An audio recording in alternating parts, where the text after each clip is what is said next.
లేసింది. నక్కని పిలిపించి, ఏం చేస్తావు నాకు తెలియదు, బాగా ఆకలేస్తుంది, ఎక్కడైనా నీకు గాడిద కనిపిస్తే గాడిదని తీసుకురా అని చెప్పంటే గబగబా నక్క గాడిద దగ్గరికి వెళ్ళింది. గాడిద బావా నిన్ను సింహం రమ్మంటున్నాడు. నన్నెందుకు సింహం రమ్మంటుంది? నిన్ను అడవికి రాజును చేస్తాడట, రా అని అంటే పాపం పిచ్చి గాడిద నిజమేనేమో అని చెప్పేసి గబగబా వచ్చేస్తే అమాంతంగా సింహం కాస్త గాడిద మీద పడింది. ఎప్పుడైతే సింహం కాస్త గాడిద మీద పడిందో గాడిద తప్పించుకోబోయింది. ఈ చెవు కట్టయిపోయింది, పారిపోయిన గాడిదని పట్రా అని అంటే మళ్ళీ నక్క వెళ్ళింది. గాడిద బావా ఏంటి అలా పారిపోయావు, బుద్ధుందా లేదా నీకు? ఆ సింహం నన్ను రాజుని చేస్తానని చెప్పంటే నేనేదో ఆశపడి అక్కడికి వస్తే నా చెవు పోయింది. నక్కంటది, పిచ్చి గాడిద బావా, కిరీటం పెట్టాలంటే చెవులు అడ్డం కదా. ఆ సింహం ఏదో కిరీటానికి అడ్డంగా ఉందని చెప్పేసి ఆ చెవులు తీసేయబోతే నువ్వు అపార్థం చేసుకున్నావేమిటి గాడిద బావా? ఆ చేతుల దాకా వచ్చిన కిరీటం పోగొట్టుకున్నావు. నిజమా? పద వెళ్దాం. మళ్ళా వచ్చింది. ఎప్పుడైతే గాడిద తిరిగి వచ్చిందో ఆ సింహం కాస్త అమాంతంగా మీద పడబోయింది. తోక మొత్తం కరిచేసింది సింహం. పారిపోయినటువంటి గాడిద దగ్గరికి మళ్ళా నక్క వెళ్ళి, ఏంటి గాడిద బావ మళ్ళీ పరుగు వచ్చేసావు, నా తోక మొత్తం తిని పడేసింది.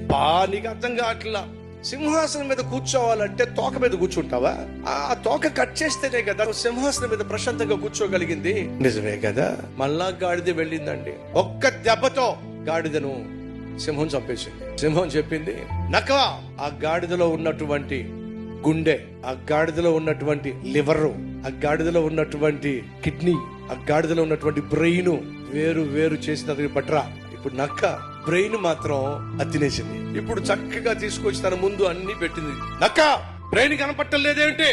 సింహం బావా, ఆ గాడిదకి నిజంగా బ్రెయిన్ ఉంటే చెవు పట్టుకున్నప్పుడే పారిపోయేది, తిరిగి వచ్చేది కాదు. తోక కొరికినప్పుడే అది పారిపోయేది, తిరిగి వచ్చేది కాదు. సింహం బావా, దానికి బ్రెయిన్ లేదు బావా. నిజమే కదా, దానికి నిజంగా బ్రెయిన్ ఉంటే తిరిగి వచ్చేది కాదు, చచ్చేది కాదు.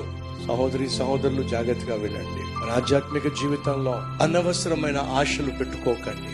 సింహమే, గాడిదే మర్చిపోకూడదండి. మన స్థితికి మన గతికి మించిన ఆలోచనలు పెట్టుకొని ఒకవేళ ఆశలు పెట్టుకుంటే ఇలాంటి నక్కలు చాలా ఉన్నాయి సొసైటీలో. నీకున్న ఆశలను ఆసరాగా తీసుకొని, నీకున్న కోరికలను ఆసరాగా తీసుకొని నీ జీవితంతో ఆడేటటువంటి వాళ్ళు చాలా మంది ఉన్నారు. వాళ్ళు నీకు ఇచ్చే చావు సలహాలు తాత్కాలికంగా నిన్ను సంబరపరచొచ్చు, సంతృప్తి పరచొచ్చు, నిజమే అనిపించొచ్చు.